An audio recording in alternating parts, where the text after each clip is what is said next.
destruye mientras esté arraigado, quiere decir, mientras esté pegado al sistema radicular. ¿Qué va a pasar entonces? Que se lignifica y se convierte en una cama de material seco que difícilmente se va a desintegrar. Sigue respirando, pero ya no hace fotosíntesis. Entonces empieza a generarse una nueva pastura por encima de ese material. Y eso hace que finalmente la planta utilice las reservas del tallo, pero no usa las de las raíces. En la cosecha profunda pasa diferente, y es que como ya no queda suficiente reserva en el tallo, la planta acude a sus raíces. Y ahí sucede una cosa espectacular, y es que al estimular las raíces, obviamente habrá un consumo de parte de las raíces, se van a deshacer el 70% de las raíces, si no es un poco más, se van a deshacer, literalmente van a ser consumidas por la planta durante la primera semana de rebrote, mientras produce las primeras hojas para hacer fotosíntesis. Pero lo que ocurre de interesante es que al ser estimulado el sistema radicular aparecen nuevos tallos y empieza a crecer la planta. Ya no es un único tallo, ya son varios tallos. Quiere decir eso que el pastoreo a fondo estimula la reproducción de la planta, no solo la producción. Ese es un concepto que ustedes pueden guardar como algo clave. Una cosa es la producción de la planta, otra cosa es la reproducción. No en todas las especies coincide con la inflorescencia. La inflorescencia es la otra forma de reproducirse, pero a veces el ganado se la come antes de que produzca la inflorescencia. ¿Cómo se va a reproducir entonces? Desde las raíces, produciendo nuevos tallos. Y esto ocurre tanto para plantas que son macollantes, que son erectas, como para las que son rastreras. Hagan la comprobación y después ustedes mismos darán testimonio de lo que les estoy diciendo es cierto. Entonces, es necesario que respetemos esa fisiología de la planta. Obviamente, si vamos a cosechar a fondo, necesitamos que la planta pueda reponer ese sistema de reservas de sustancias orgánicas. Y para poderlo reponer necesita tiempo de reposo, necesita tiempo de recuperación. No la podemos volver a interrumpir muy pronto, porque entonces al interrumpir ese proceso de recuperación de las sustancias orgánicas, no va a lograr producir suficientes raíces y cada vez vamos a tener una pastura más pobre, una pradera más pobre, agotada. Eso hace que finalmente el proyecto se estropee. Y tendemos a caer en eso cuando usamos una carga excesiva o cuando el sistema no fue bien planificado y no tenemos el número suficiente de potreros para darle suficiente reposo a las plantas que estoy pastoreando. Sin estas reservas va a ser muy difícil el rebrote e incluso este rebrote podría no producirse y ahí es cuando la planta pues literalmente muere. Por esto es importantísimo darles un suficiente reposo a toda la pradera después de cada cosecha realizada con el animal. Para obtener una máxima productividad de la hierba, volvemos a hablar del máximo de productividad, pero en la hierba, y satisfacer también las necesidades de los animales de pastoreo, es necesario que los tiempos de reposo de las praderas no sean fijos. Otro error muy común. Cada cuánto te encuentra la respuesta, porque hay muchas personas que dan la respuesta. No, es que si es pasto estrella es cada 30 o 35 días, que si son braquiarias puede ser de 25 días o de 30 días, que si es un panicum o megatirsus, que son las guineas o indias o saboya o como lo conozcan en sus países, la Mombasa, la Tanzania, todos esos de ese género. Entonces, en ese caso pueden ser 40 días o pueden ser 35. Siempre vamos a encontrar una respuesta. Pero si le dan una respuesta así, dude, porque esos 40 o 45 días de los que están hablando es dónde, en cuál ecosistema, en qué lugar del planeta. No todos los ecosistemas son iguales, no todas las influencias climáticas son las mismas, no todos los tipos de suelo son los mismos. De hecho, dentro de un mismo terreno puedo tener varios tipos de suelo. No todos los manejos son iguales. Entonces, ¿por qué hablamos de tiempos fijos de reposo si finalmente todos los ecosistemas en cada una de las propiedades es diferente? El manejo que cada uno hace es distinto. No existe cosa tal como tener un tiempo fijo de reposo. Es necesario que nosotros en cada caso particular hagamos el ejercicio de observar cuánto tarda una pradera en nuestro contexto específico, en nuestro entorno particular, para recuperarse completamente después de una cosecha en el manejo que yo le estoy dando. Y no solamente en una temporada del año, sino en todas las temporadas del año. Porque habrá temporadas donde esa pradera se recupere más rápido, pero habrá otras donde se demora más. Y todo eso lo tenemos que considerar al final para poder lograr darle a esa pradera el manejo más correcto posible. Pero definitivamente es erróneo, equivocado, fatal manejar tiempos fijos de reposo. Deben ser variables de acuerdo con las circunstancias específicas y la influencia que tiene el clima sobre el desempeño de esa pradera.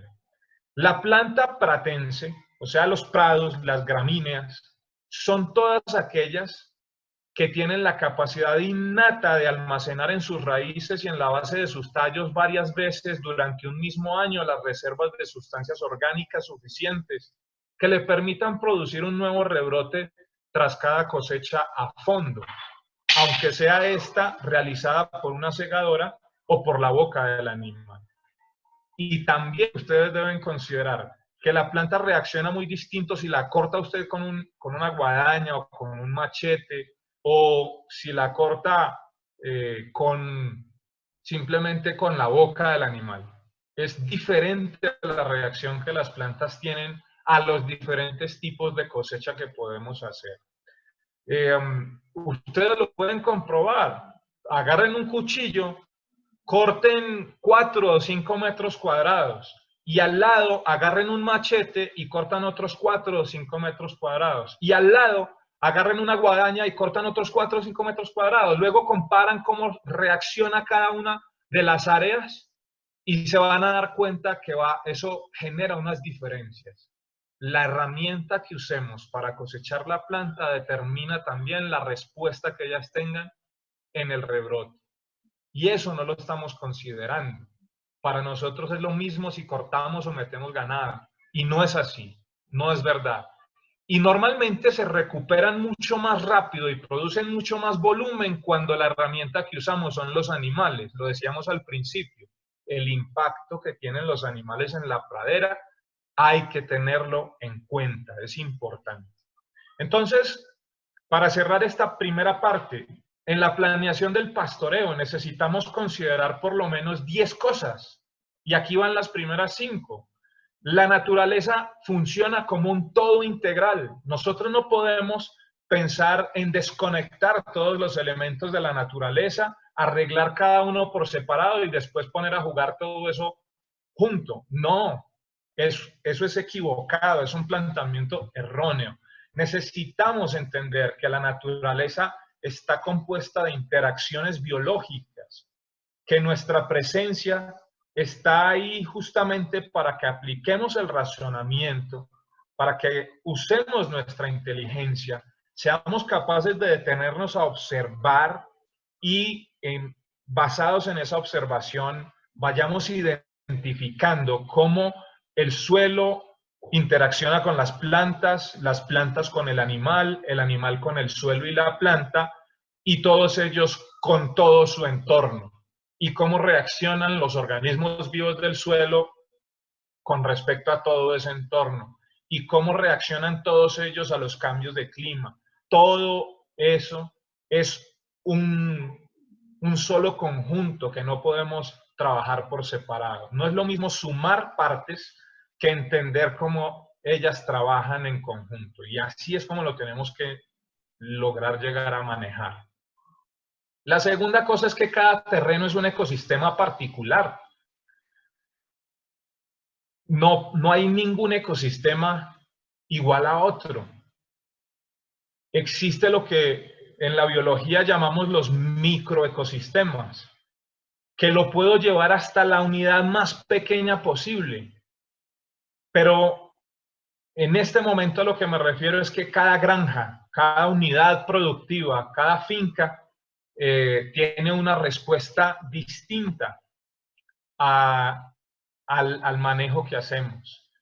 Entonces hay que manejar cada granja, cada finca, cada establecimiento, cada campo de forma particular, basados en unos principios esenciales, fundamentales, que son los mismos para todos, pero apropiados a nuestra individualidad. El ganado mejora la salud del suelo, es la tercera cosa. Nosotros hemos estudiado esto durante 20 años. Y cada vez hay más reportes que se pueden encontrar fácilmente en Internet, donde podemos comprobar que el animal cura el suelo, siempre y cuando el manejo que hagamos de ellos para que le proporcionen una pisada correcta al potrero, para que le proporcionen una cosecha correcta a la planta, para que le devuelvan materia orgánica en las heces y para que le devuelvan hidratación y nutrientes a través de la orina, entre otras cosas, finalmente nos damos cuenta que el suelo mejora por la acción que le propina el animal, siempre y cuando esa acción esté bien dirigida por nosotros. Pero también puede ocurrir que esos animales, que nosotros equivoquemos el manejo y esos animales terminen perjudicando ese suelo y esa pradera, porque no estamos respetando ese suelo y esa pradera en sus tiempos requeridos para recuperarse.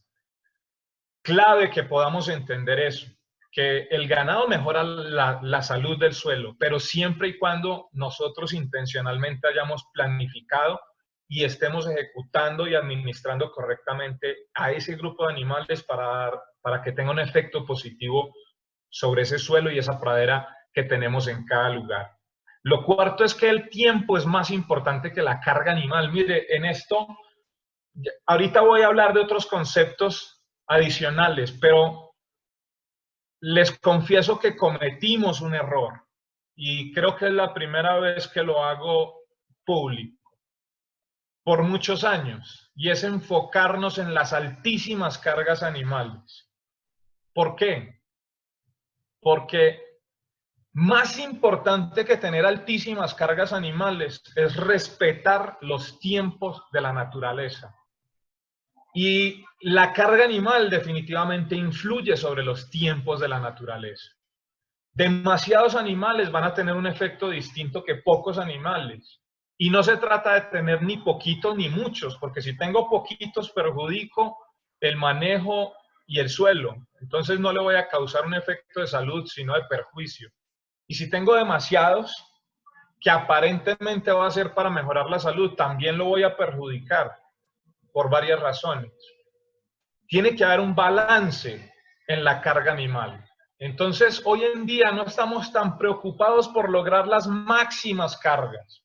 Estamos preocupados en conseguir las cargas que me proporcionen balance para lograr todo lo que acabamos de hablar como principios de manejo fundamental para lograr salud del suelo y funcionamiento ecuánime y favorable, positivo de cada ecosistema.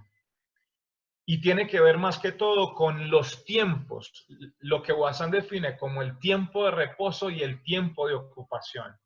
¿Para quién estoy diseñando el proyecto? Sería la quinta consideración importante que debemos tener. Es decir, ¿qué tipo de animales voy a tener? Y aquí también quiero ser un poco, digamos, abierto a la posibilidad de integrar diferentes especies para el pastoreo. Nos hemos dado cuenta que cuando trabajamos una sola especie, no funciona tan bien como cuando diversificamos especies. ¿Por qué razón? Porque no todos los animales que tenemos son capaces de aprovechar el 100% de la pradera. Entonces surge lo que Bazán define como el despunte y repaso. Y ahí empezamos a entender que los animales de los cuales nos interesa obtener productividad los tenemos que poner a despuntar el pastoreo.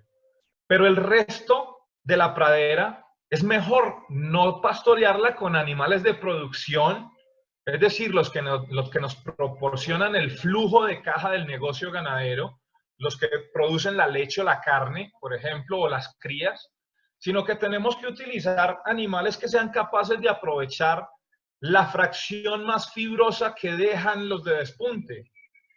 Y cuando empezamos a trabajarlo con la misma especie, terminamos castigando a los repasadores. Y empezamos a tener unos desempeños que no generan satisfacción. Entonces, es importante diversificar. Ahora, tampoco significa que no lo podamos hacer con una sola especie, pero es importante entender cómo funciona esa metodología para lograr que ellos puedan tener una respuesta apropiada al manejo. Entonces es clave que nosotros entendamos si lo que estamos manejando es ganado de carne, como es lo que estamos hablando hoy, o es un ganado de cría que también entra dentro del concepto de producción de carne, o si es un ganado de doble propósito, o si son vacas de ordeño. Cada proyecto es distinto y yo tengo que considerar a quién es que le estoy diseñando el proyecto, porque esto no se trata de hacer una receta. ¿Cuál es mi meta? Sería la sexta consideración importante. Mi meta de producción, de rentabilidad y de calidad de vida, como les dije al principio. ¿Qué es lo que quiero lograr? Yo tengo que ponerme una meta específica y no tengo que enfocarme tanto en lograr la máxima carga. Yo voy a ser enfático en eso, ahora les voy a demostrar por qué. La séptima cosa es los desiertos de pasto limitan la carga. ¿A qué le llamamos un desierto de pasto? Es cuando solo tenemos monocultivo, cuando tenemos una sola especie cubriendo todos los potreros. Y puede ser que combinemos especies, pero no en el mismo potrero. Es decir, también eso es un desierto de pasto. Yo puedo tener un monocultivo en un potrero y en otro potrero tengo otro tipo de pasto, pero también es un monocultivo porque está solo. Eso hay que tenerlo claro. Eso limita la carga. Yo necesito tener gramíneas, pero también necesito incorporar leguminosas y también necesito incorporar arbustivas y árboles que produzcan fruto, que produzcan legumbre, que produzcan flor, porque necesito las bondades que todos ellos le aportan a la ganadería. Entonces, no podemos seguir cultivando desiertos de pasto.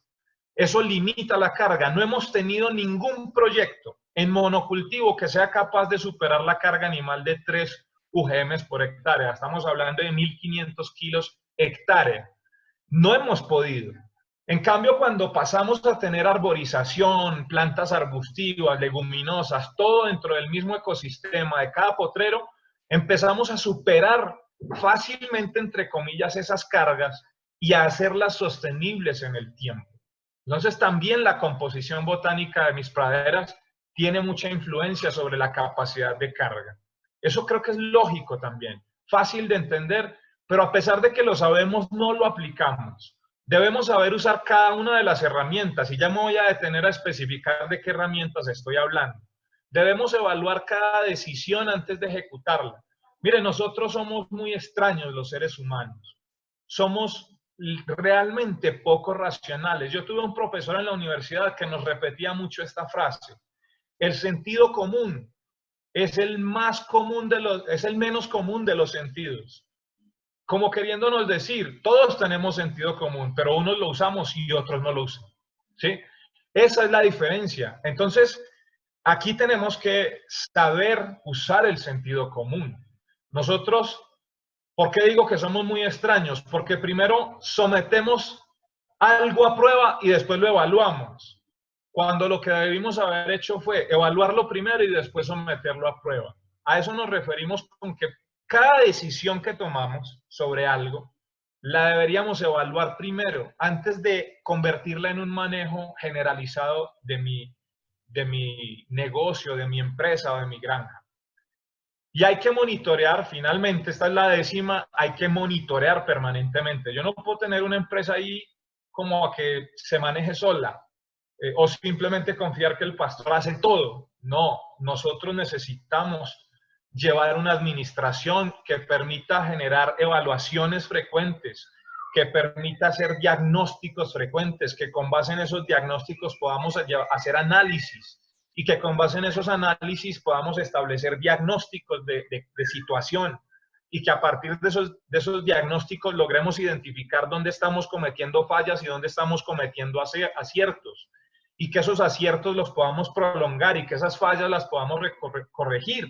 Quiere eso decir que de ese diagnóstico y de esas decisiones que estoy tomando, voy a hacer una retroalimentación después de haber evaluado si esas son las decisiones correctas que me van a llevar al resultado que espero. Ahí entonces caemos a las herramientas. Ya tenemos 10 principios para la planeación del proyecto. Ahora necesitamos saber cuáles son nuestras herramientas de trabajo. Y se van a dar ustedes cuenta que aquí no está hablando ni de insumos, ni de maquinaria, ni de herramientas, literalmente hablando. Hablando de equipamientos o cosas por el estilo. A las herramientas de trabajo que me estoy refiriendo son a las 4 leyes del pastoreo racional Bazán. Primero que todo, pero no son las únicas. Y esas 4 leyes, se las dejo de tarea que las estudien, es el tiempo de reposo, el tiempo de ocupación, el requerimiento animal y el rendimiento regular. Si ustedes buscan en YouTube el canal de Cultura Empresarial Ganadera, búsquenlo así, entran a YouTube y en la barra de búsqueda ponen Cultura Empresarial Ganadera, suscríbanse al canal y busquen la lista de reproducción que tiene que ver con pastoreo racional Bazán. Ahí están los videos donde explicamos en qué consisten las 4 leyes del pastoreo racional Bazán. Pero vuelvo y digo, por como 5ª vez, casi todo el mundo habla de las 4 leyes. Todos los que se han autoproclamado expertos en pastoreo racional hablan de las 4 leyes. Y eso está bien, porque es la base, pero no es lo único de lo que se trabaja o lo que usamos para trabajar en pastoreo racional Bazán. Otras herramientas importantes para lograr ese manejo contextual integral de cada caso en particular es el conocimiento que tengamos de la tecnología que vamos a implementar. Es clave capacitarse. Yo no puedo hacer algo de lo que no tengo ni idea cómo funciona, ni tampoco voy a obtener los mejores resultados con algunas cositas que aprendí. Es necesario capacitarse, es necesario aprender en qué consiste y cómo se maneja para no cometer errores cuando ya lo estoy llevando a la práctica. Muchos de los errores que cometen los que se avientan a implementar una tecnología comenzaron en el momento en el que intentaron hacer algo con base en un poquitico de conocimiento que han logrado obtener. No, es importante, realmente insisto en eso, que se capaciten ustedes como dueños de los proyectos y capaciten a las personas que trabajan en esos proyectos. Todas las personas que tengan que ver con el manejo del suelo, de las plantas, de los animales, del agua, de todo, tienen que capacitarse en la tecnología que van a implementar, porque sin conocimiento es muy difícil lograr buenos resultados. La otra cosa es los recursos de la naturaleza. Yo tengo en la naturaleza muchos recursos, el suelo, los organismos vivos, las plantas de todo tipo. ¿Por qué no tener árboles que den sombra? ¿Por qué no tener árboles que produzcan flores, que atraigan polinizadores para poder tener praderas productivas? ¿Por qué no tener árboles que produzcan frutas, que yo no tenga la capacidad de cosecharlas todas y tenga que usar gran parte de esa fruta para dárselas a los animales de alimento? Esas son cosas que yo todavía no entiendo por qué no las hacemos. Si sabemos todas las bondades que tiene que le podamos dar alimentos adicionales a los animales al pasto, ¿por qué razón nos hemos casado con el monocultivo de pasto? Es necesario que entendamos que las ganaderías tienen que ser ecosistemas donde haya de todo para que logremos balance en el funcionamiento de los animales. Y finalmente, 4 cosas que son la mano de obra y el dinero, que obviamente todos necesitamos trabajadores y tener plata, porque sin plata pues tampoco se puede trabajar. No quiere decir que usted necesite tener mucho dinero. Me refiero a que lo poquito que tenga, lo sepa utilizar inteligentemente para lograr resultados que le permitan ir aumentando ese poquito que tenía para lograr mejores resultados. Entonces, es importante saber invertir el dinero. También tenemos que apoyarnos con tecnología. Hoy, mire, cuando empezamos en esto 20 años atrás, yo tenía que ir a hacer los aforos de los potreros en las fincas. Y tenía que llevarme un cuadro de 1 metro cuadrado, tenía que llevarme una báscula al hombro, tenía que llevarme el machete y tenía que llevar un costal o varias bolsas y tenía que caminar por todos los potreros pesando muestras de pasto. Y había que hacerlo todo el tiempo, porque finalmente todos los días hay que usar un potrero distinto, entonces todos los días hay que hacer aforos. Cansón, agotador, pero había que hacerlo. Lo hicimos, pero hoy en día hay tecnologías que facilitan ese tipo de trabajos y que no son invasivas con los animales ni con los ecosistemas. Por ejemplo, comprarse un dron, hacer un vuelo de la finca, del terreno, tomar una fotografía y después coger esa fotografía, meterla en el computador, procesarla con un software para que me calcule el aforo y que con el base en ese aforo me diga también el análisis bromatológico, o sea, el valor nutricional de la pradera, para yo poder después con base en eso sacarle el valor animal a esa pradera, que es la conversión de esa pradera en nuestros alimentos, que finalmente es lo que nos genera a nosotros los ingresos, cuántos kilos de carne produzco, o cuántos litros de leche, o cuántas crías al año. Es clave entonces que nos apoyemos con tecnologías que no sean invasivas con los ecosistemas, pero que nos permitan tener un mejor trabajo. También el uso de la creatividad. Nosotros tenemos que sacarnos de la cabeza esa mentalidad de que es que no se nos ocurre nada y es que tenemos que estar preguntando todo. Hay cosas que de la mera observación y de pensar un poquito logro encontrar soluciones muy inteligentes. Yo les puedo decir que mucho de lo que aprendí lo aprendí en la academia, pero mucho más de lo que aprendí lo aprendí viendo a la gente trabajar y trabajando yo también. ¿Por qué? Porque hay cosas que se ocurren, es ahí en el momento. Entonces, a partir de ahí es que uno empieza a bajarse costos, a quitarse dependencias, a lograr aprovechar todos estos recursos que la naturaleza nos ofrece, usando la creatividad. Tenemos que ser creativos para lograr encontrar mejores maneras de hacer las cosas. Y finalmente, entender que los organismos vivos son mis amigos, no mis enemigos, y que por eso los tengo que cuidar. Estoy hablando del escarabajo, de la lombriz, de las bacterias del suelo, de los hongos. Estoy hablando de los nemátodos, de los artrópodos, de los roedores, de todo lo que haya en mi ecosistema. Todo está ahí por una razón, no está de forma gratuita. Y todo eso trabaja para mi favor. Entonces no tengo por qué erradicarlos. Y eso me hace pensar en que tengo que a veces corregir cosas en el manejo. Por eso se habla tanto de que ya no puedo utilizar cierto tipo de medicamentos que afectan a los organismos vivos de mi ecosistema. Entonces tengo que anularlos y tengo que buscarles otras alternativas a esas ayudas. Y finalmente que el impacto animal es otra herramienta. El impacto animal es el impacto que tienen los animales cuando los pongo en la parcela a pastorear. Tengo que saber entender eso cómo funciona y lograr ponerlo a trabajar para mi favor. Veamos rápidamente en unas imágenes esto de la división del terreno, que yo quiero emitir un concepto que me gustaría que ustedes guarden, y es este. La división del terreno debe ser algo bien pensado y algo bien trabajado. Y la división del terreno no es coger a improvisar, a tirar cercas por todas partes.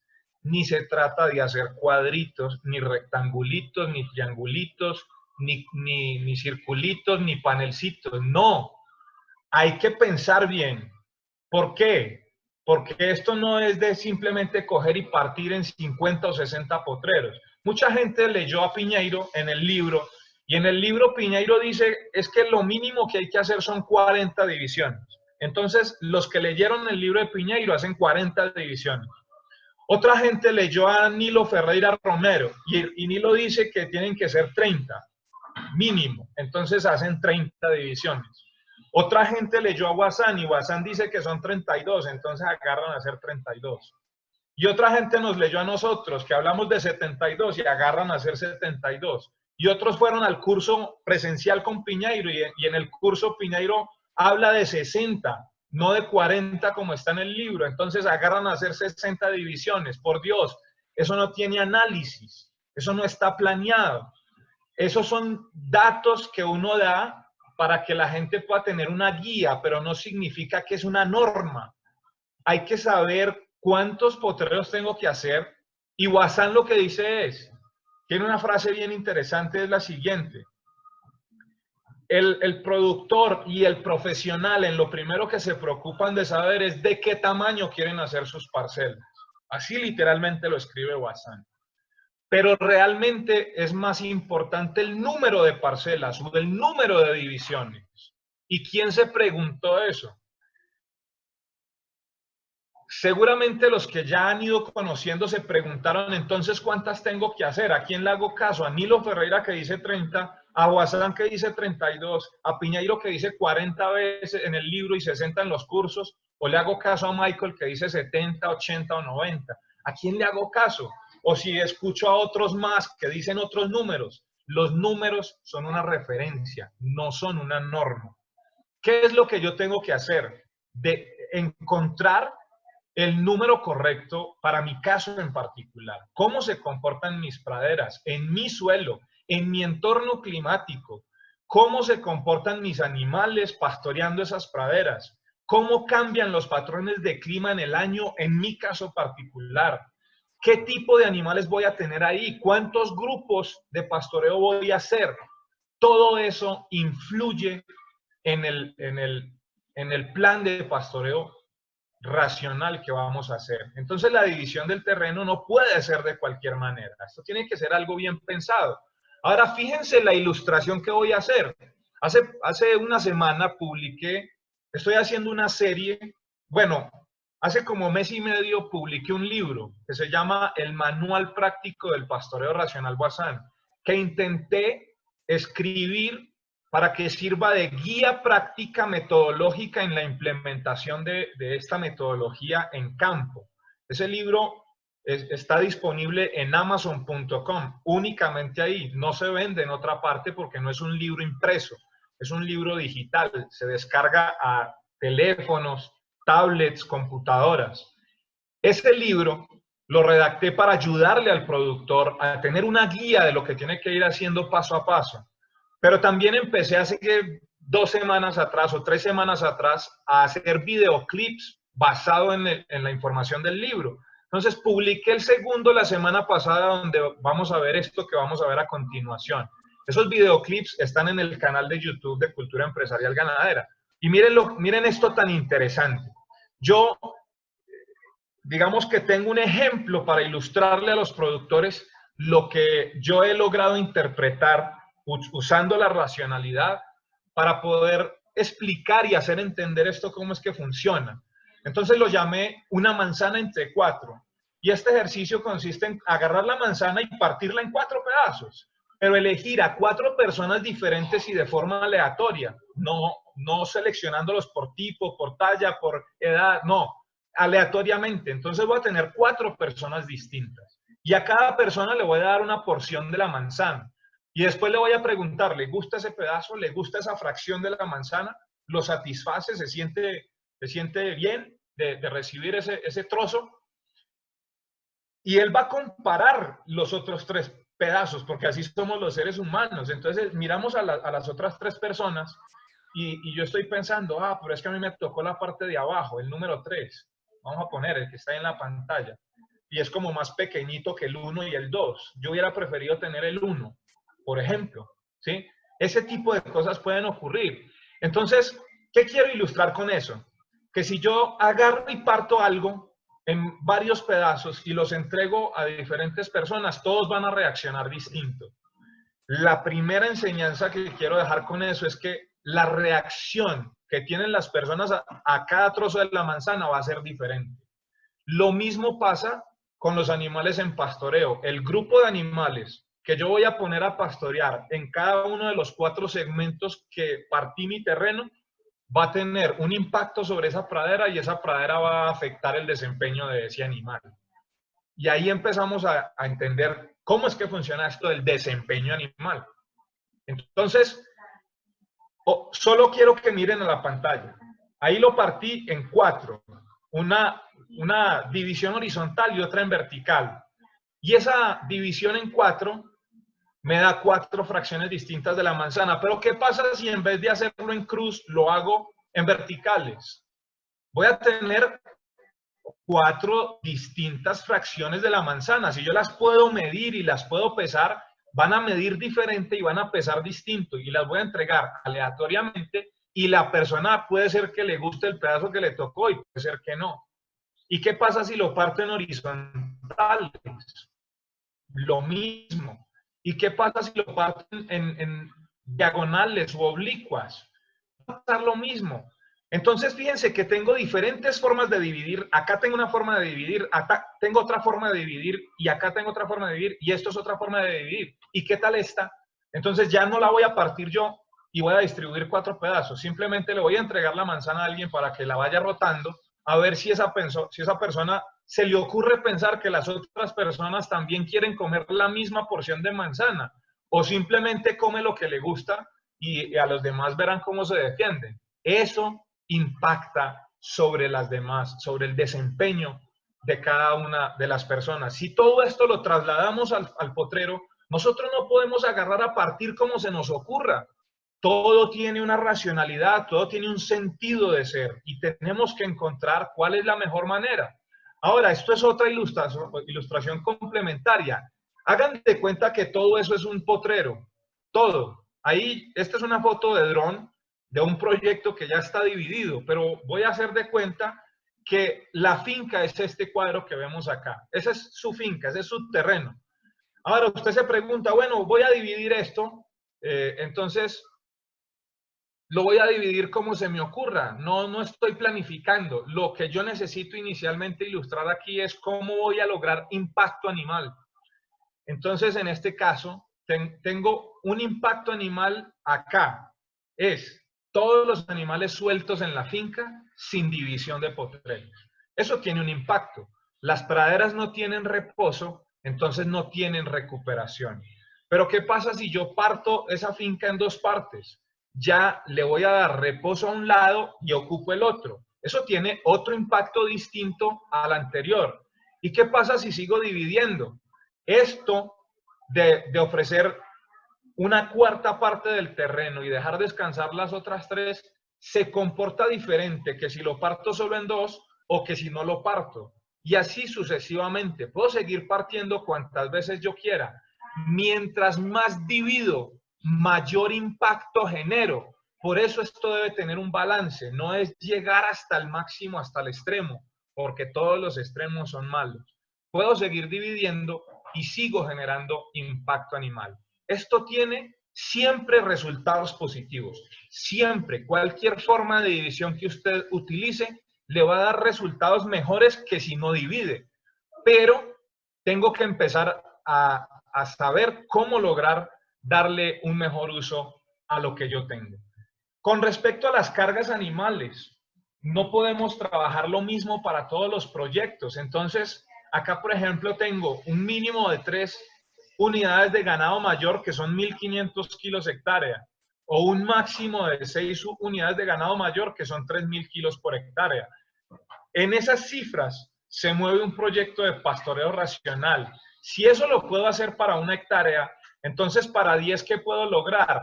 Un mínimo de 30, mejor si llego a 60.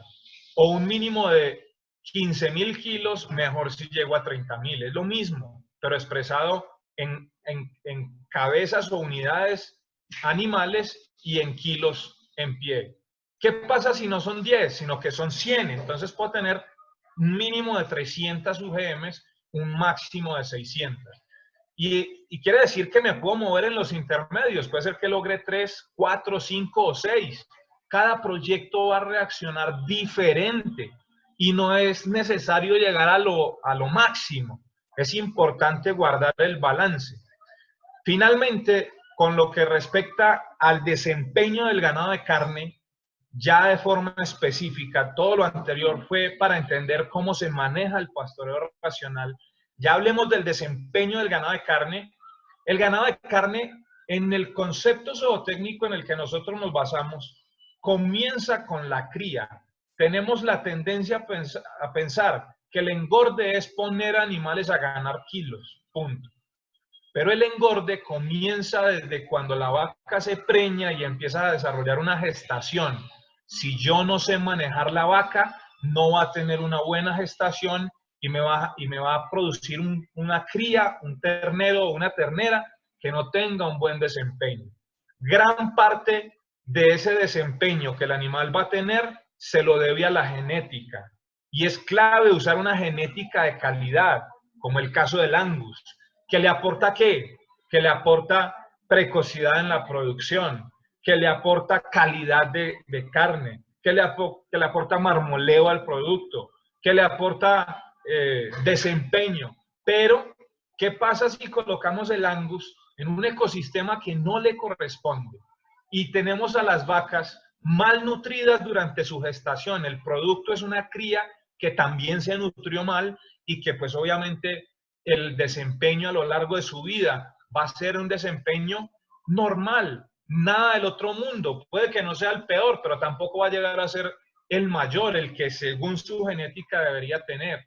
Entonces comenzamos a trabajar con la vaca para que la vaca genere buenas crías. Los kilos al nacimiento son el primer producto de una ganadería de carne. Vamos a poner que el animal pese 25, 27, 30 kilos o más. Ese producto, ese primer producto de la crianza es fundamental. ¿Por qué? Porque ese producto es el que me paga todo lo que invertí en la vaca. Nosotros tenemos la tendencia a liquidar el costo de lo que invertí en la vaca cuando vendemos el destete o cuando vendemos el animal cebado. Pero realmente los kilos que pagan el animal son los primeros kilos. Yo no sé de ahí en adelante si el animal va a vivir un año, 2 o 3 o 5, no sé. Entonces, finalmente, la primera liquidación que tengo que hacerle al negocio es los kilos producidos al nacer. Eso es clave. Ahora, si yo ya tengo unos kilos producidos al nacer, que le ponen un costo de producción al engorde, porque ese es el arranque, ese es el piso, de a partir de ahí le voy a ir agregando unos costos de producción, pero por lo mismo tengo que poner unas metas que superen el costo de producción y me dejen una ganancia. Por eso hablábamos de ponerse metas. Entonces, el peso del ganado es la producción per se. O sea, el animal va a ganar un peso. Nosotros tenemos que saber que eso que va ganando en peso es la producción. La producción no es el animal, no son las cabezas. La producción es el peso que ganan esas cabezas. Yo que me gano con tener 2 cabezas que se ganan cada una 250 gramos diarios, o 15 al mes, cuando puede ser que una sola cabeza me produzca el mismo kilo. No sé, puede ser. ¿Por qué no? ¿O qué me gano yo con tener 3 cabezas que cada una produce 200 gramos diarios? Estamos hablando de menos de 3 cabezas, 2 son 600 gramos entre las 3 cabezas por hectárea, ¿no? Entonces podemos sacar pecho diciendo, yo tengo 3 cabezas por hectárea. Pero si miramos la producción de esas 3 cabezas son 600 gramos y resulta que un solo animal puede dar los 600 gramos. Entonces, ¿para qué me pongo a gastar en 3 si la inversión en uno es menor? Y a la larga es la misma productividad. Voy a tener menos costo y el mismo producto. Quiere decir que estoy ampliando el margen de rentabilidad. Ahí nos metemos en un tema sensible, porque entonces ahorita voy a proponer el ejercicio y es kilos por animal o kilos por hectárea. Pero lo que tenemos que tener en claro es que el peso del animal, el peso que va produciendo todos los días, es lo que paga las cuentas, es el producto final que nosotros vamos a vender. Tanto si es la vaca, porque la vaca lo que me da son kilos de cría, ¿sí? Nacimientos al año y kilos de cría, o simplemente yo lo puedo englobar y decir, tengo 60 vacas que me producen tantos kilos al año de terneros criados y destetados. que es como realmente se debe manejar. Entonces eso me lleva a que implícitamente hay otro parámetro de productividad que es la reproducción. ¿Qué fertilidad tiene la vaca? Y ahí tenemos otro trabajo que hacer. ¿Cómo lograr que la vaca me dé en lo posible una cría al año o que no demore más de 400 días para darme una cría? Esos son objetivos que hay que plantearse y hay que trabajar para lograrlos. La clave para lograr esas cosas está en alimentar a la vaca primero que todo, pero también después en desarrollar el rumen de la cría. Y aquí me meto en otro concepto que no vamos a poder profundizar mucho, que lo podemos tratar en otro momento, en otra sección, pero que es lo siguiente. No le prestamos mucha atención al desarrollo del rumen de las crías que nacen en nuestras ganaderías. Asumimos que el hecho de que estén con la vaca tomando toda la leche y que además coman algo de pasto y de vez en cuando les pongamos una sal, ya con eso estamos cumpliendo con el trabajo. Pero ¿cómo lograr que esa cría realmente explote esa capacidad que lleva el Angus o que lleva el Brangus o que llevan los cruces de Angus o que llevan los cruces de los animales de raza cárnica, de precocidad que le imprimen las razas europeas a los cruzamientos de trópico? Esa precocidad la voy a explotar siempre y cuando la vaca haya sido alimentada correctamente para poder tener crías bien desarrolladas, con estómagos bien desarrollados, que después en los primeros 3 meses de vida van a tener que terminar de desarrollar. Porque si de pronto usted no lo sabe, sé que la mayoría lo sabe, pero si de pronto alguno no lo sabe, el rumiante tiene un solo estómago, pero lo tiene dividido en 4 partes. Pero cuando nace, solo usa una de las 4 partes y las otras 3 no las tiene desarrolladas. Y el rumen es una de las que no está desarrollada. No sé si lo sabe, pero espero que lo sepa. Y si no lo sabía, ahora lo sabe. Y eso significa que yo tengo que nutrir bien la vaca para que la vaca nutra bien la cría, para que desarrolle bien el estómago que está usando, que es el estómago glandular, el abomazo. Y cuando esa cría nazca, se pueda nutrir bien con la leche que toma de la vaca, pero empiece también a usar el pasto, a desarrollar los otros 3 espacios del estómago, en especial el rumen, que va a ser la cámara de fermentación para el resto de su vida, que le permitirá nutrirse de lo que el rumen produce o de lo que los microorganismos dentro del rumen producen, que son la proteína microbiana, que es lo que se convierte en leche, músculo y crías, y también la energía microbiana, y los minerales y las vitaminas, todo lo que los microbios dentro del rumen producen para el rumiante. Entonces, ¿cómo lograr que ese animal desarrolle bien su rumen? Hay que tener estrategias, pero esa estrategia también le tiene que apuntar a que la cría no dependa de la leche durante toda su crianza, de forma tal que haga que la vaca no se pueda reproducir hasta que esa cría se destete. Eso pasa en muchas ganaderías. Entonces tenemos unos días abiertos de 500 días inmanejables porque son insoportables económicamente. Ese es lo que más impacta en las ganaderías de cría para animales de carne. Yo tengo un concepto personal que lo he tratado de enseñar a todo mi equipo de trabajo y ellos se han convertido en multiplicadores de esa información. Y es que la vaca de carne, de cría, de doble propósito, es una vaca que también produce leche, es un mamífero. Entonces hay que hacer que produzca la mayor cantidad de leche, pero también hay que saber manejarla como una raza lechera.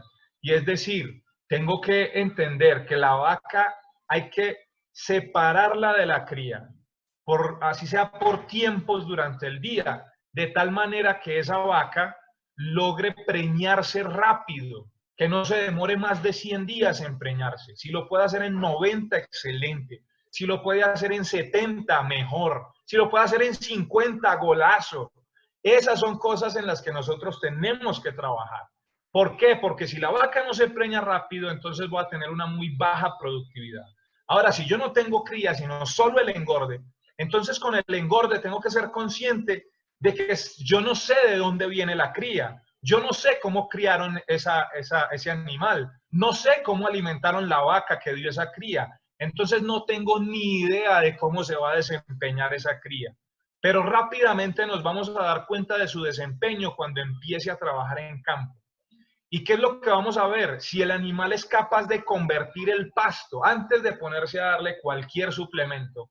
Meta al animal a pastoreo, dele unos días de prueba, péselo a la entrada, péselo a los 15 o 20 días o al mes y evalúe cómo fue el comportamiento. Después dele otro mes de oportunidad, porque el primer mes para ellos es crítico, están llegando a un lugar que no conocen, se están adaptando a unas condiciones diferentes, a un manejo distinto, a personas diferentes. Entonces el primer mes normalmente no deja muy buenos resultados, pero ya se adaptaron en el primer mes. Ahora démosles el segundo mes, volvemos a medir, volvemos a evaluar qué está pasando con ese animal. Si el animal me muestra que realmente va a ser productivo, entonces quiere decir que hicieron bien el trabajo el que me lo vendió. Pero si ese animal empieza a tener comportamientos pobres, tengo que empezar a sospechar de cómo fue la crianza de ese animal. Y si ese animal no trae su rumen desarrollado y yo pretendo meterlo a pastoreo exclusivo, puede ser que me esté equivocando y puede ser que fracase mi proyecto. Eso es clave en el engorde y en la producción de carne. Yo tengo que saber cómo el animal llega. Y miren lo que les voy a mostrar acá. Esto es un estudio hecho en la Universidad de Penn State, en Wisconsin. Son estudios hechos en varios tipos de animales. Todos rumiantes, pero me refiero a diferentes razas.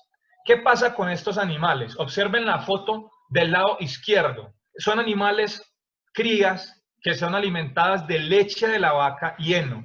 Pero por el otro lado tengo animales alimentados con leche de la vaca, heno y además grano. Este heno puede también llamarse pasto. No tiene que ser heno. Puede ser el pasto que los animales aprenden a cosechar en el potrero. Entonces, ¿qué pasa con un animal cuya dieta solamente es leche y heno? Pues el animal tiene un desarrollo muy discreto del rumen. Es un rumen más pequeño y si ustedes observan tiene una tonalidad, un color distinto, porque ese rumen, que es la cavidad grandecita donde está acostada la regla, es más pequeño, no está tan bien desarrollado. Entonces es un animal que va a ser ineficiente en su vida productiva porque no logró desarrollar bien su estómago. Pero por el lado izquierdo, derecho, perdón, de la pantalla, tenemos, observen que en el izquierdo también tengo como que el rumen se desarrolló poco y los otros dos estómagos, las otras dos cavidades del estómago que están por arriba de la regla no se distinguen muy bien. El que está puro a la izquierda es el abomaso, el estómago glandular. A la derecha de la misma imagen, estoy hablando del estómago que hay por el lado izquierdo. Esa que es como una especie de bastón infladito, ese bastoncito es el estómago glandular. Y después, ¿qué sigue? Sigue el rumen, que es donde está puesta la mano del veterinario, y arribita del rumen las otras dos cavidades. Si se fijan en la foto de la izquierda, no se distingue la diferenciación de las cavidades del estómago. Ese animal va a ser ineficiente productivamente. Pero si en cambio nos pasamos a la foto del lado derecho, donde está puesta la mano es el rumen, pero alcanzan ustedes a ver como que hay una pelota en la mitad, ese es la otra cavidad del estómago, y detrás del rumen y de la pelotica esa está la otra cavidad, y adelante de eso está el bastoncito. Eso ya me da una diferenciación de los cuatro estómagos. Va a ser un animal que desarrolló bien su estómago, que va a trabajar con las cuatro cavidades del estómago perfectamente y que va a aprovechar muy bien los forrajes que consuma. Entonces, aunque suene raro, es clave darle un poquitico de concentrado o de maíz o de lo que usted pueda conseguir a las crías durante los 3 primeros meses de vida o 4 o hasta los 5 meses. Apenas 1 libra es suficiente, 1 libra diaria. Eso le va a permitir que después de que usted quite ese concentrado, que va a ser por ahí hasta el 3er mes, 4º o 5º mes máximo, le quita el concentrado, lo deja con lo que queda de leche y el pasto. Para ese momento ya el animal aprendió a aprovechar los pastos y tiene su estómago perfectamente desarrollado para trabajarlo.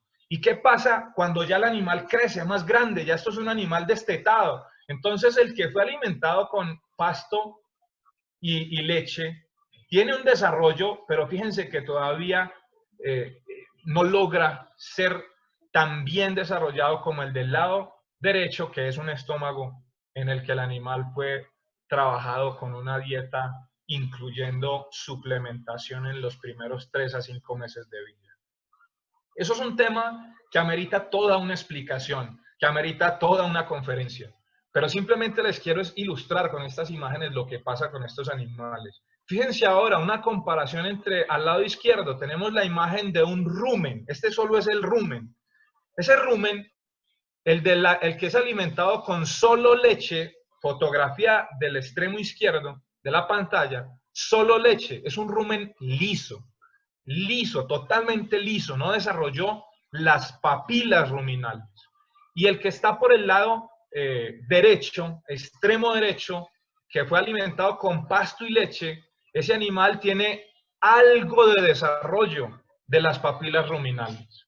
Pero en cambio el que está en el medio recibió aparte de pasto y leche, recibió también una suplementación en los primeros 3 meses de vida, solamente en ese tiempo y apenas 1 libra diaria. ¿Y qué resultado tuvo? Un rumen con paredes bien desarrolladas que va a poder lograr una máxima digestión de los forrajes que consume. Todo esto se traduce en desempeño animal. El potencial está en la genética. El Angus es reconocido como la raza más productiva en carne siempre y cuando esté colocado en el ambiente correcto y reciba el manejo correcto. La genética está ahí, el potencial para producir carne está ahí, pero ¿cómo lograrlo? ¿Cómo lograr explotarlo? Hay que darle un manejo. Entonces, tampoco podemos aceptar todo tipo de animales.